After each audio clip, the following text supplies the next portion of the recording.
Dragon Delves. We've had our first look, we've given away some spoilers. Now we ask the big question: is it worth it?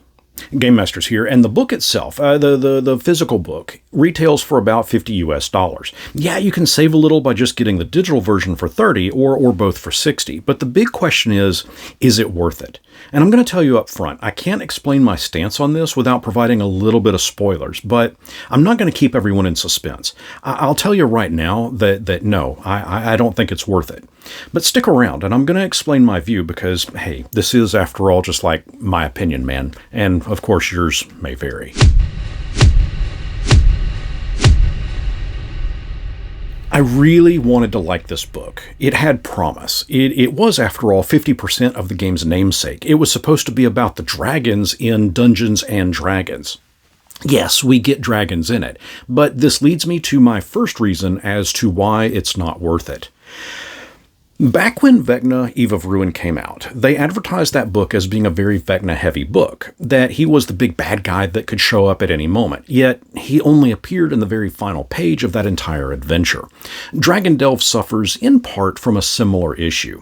In several of the adventures, you won't actually encounter the dragon that pertains to that adventure until the final pages of that adventure. Some of them, the adventures themselves, are not actually about the dragon. It just happens to be a feature in the adventure and not exactly the main focus. And I'm wondering how many more times I can put adventure in a sentence. Anyway, this brings me to my second reason as to why it's not worth it. We get 10 total adventures. Each one includes a different color dragon: green, gold, silver, brass, bronze, red, black, white, copper, and blue. Most of these dragons go back to the beginning of Dungeons and Dragons. As such, there is a rich history of lore that can be found that spans this game's 50-year history.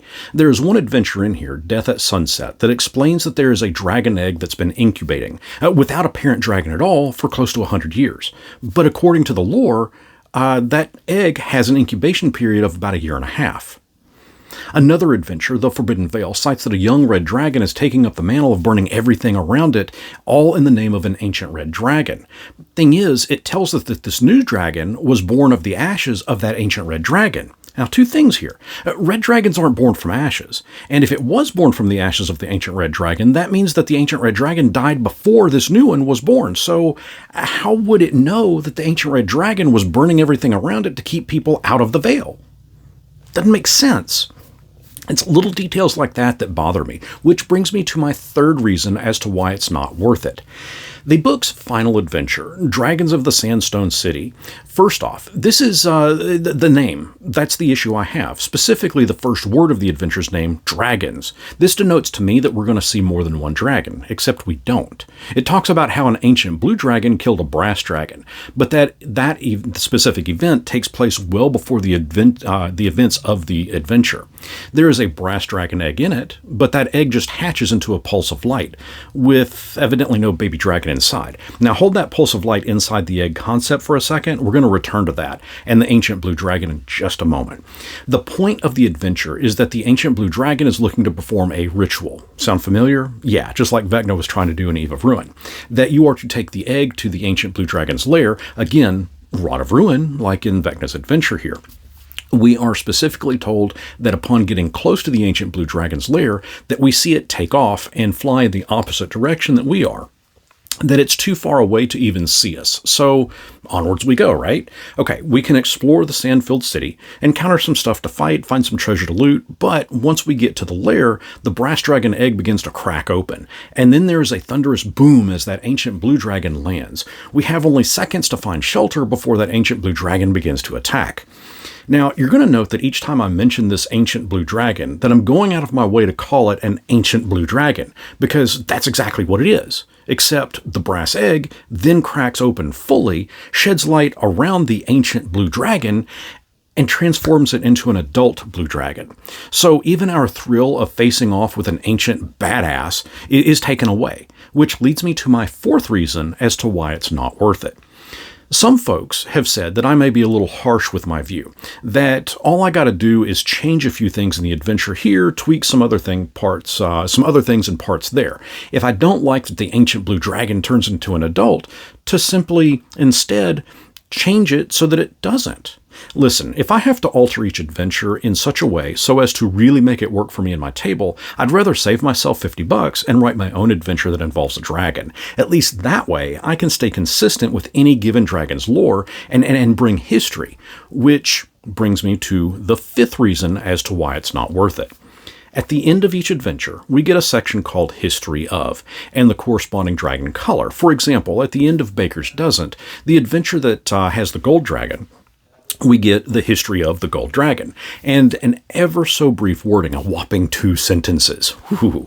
Now, following that is how gold dragons looked in past editions of D&D, but they couldn't have even been bothered to give us those depictions in any kind of chronological order. It starts off with a Jeff Easley print of the Council of Worms from 1994, then how the gold dragon looked in the Monstrous Manual from 1993, then how it looked in the Monster Manual from 1977, followed by the artwork for it from the Draconomicon from 2003. Then we get the Ancient Gold Dragon artwork from Magic the Gathering's Battle of Baldur's Gate release in 2022. Then we go back to 2003's Draconomicon from 2003, then another depiction from the Monster Manual 2 and from 2009, then one from the 2014 Monster Manual, some concept art from 2023, and the last panel is how the Gold Dragon appears in the newest 2025 Monster Manual. It's back and forth, and while there is an odd form of progression in the artwork, as I said, there's no chronological order to any of it, so you don't get to really see that progression. I realize I'm being a bit harsh, but for me, it's just not worth it. That said, I do have to cite a few things that I felt they got right, and that I hope that they continue to use in future books. The beginning of the book features an overall explanation of how to use the book. We've seen this in many of the other books in the past, and while I like that, what this one does is a bit different in that it provides a few pointers for the DM on how to use these adventures in a long campaign. Each adventure is a one-shot. They are independent of each other, so as they are presented. They don't have anything that directly tethers them together. The opening of this book gives a few examples of how you can tether them together. I also like that at the start of each chapter, each adventure, we are given an overview of the adventure itself, but two, we are given a list of key plot points as well as suggestions for the DM on what all to have prepared before the game begins. Things like what to look up and what to bookmark in the Monster Manual for quick reference. It also provides a list of key NPCs that the players will encounter. And all of that is given up front of the adventure before we even jump into it. And I just feel that that is going to help out DMs in getting their notes together so that they can run a smoother session, without taking 5 or 10 minutes to flip through a page or in a book to find what it is that they're looking for. The adventures themselves are not bad. For me and my table, they'd need a lot of restructuring to make them work and flow at my player's pace and of course mine. That all said, I fully realize that everyone's mileage may vary, but for me, this is a book that I find to be a bit on the disappointing side. But two, I fully admit that I'm a little biased, as pre-made adventures have rarely been my cup of tea. I'm more in the sandbox camp, where I like to present a circumstance and setting and let the players decide where to go and what to do from there. So again, I admit that that's part of the reason for me that it's not worth it. But two, so are the technical reasons that I listed out earlier.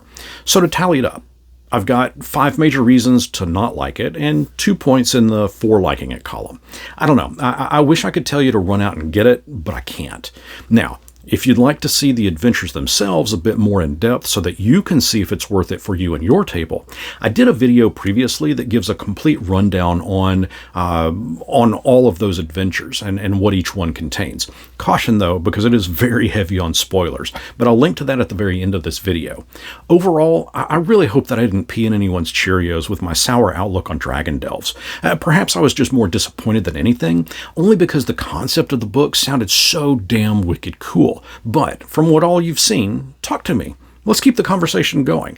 Is this a book that you are getting? Or if you have already gotten it, tell me what I'm missing out on if you do feel that it's worth it. I'm not opposed to having my mind changed.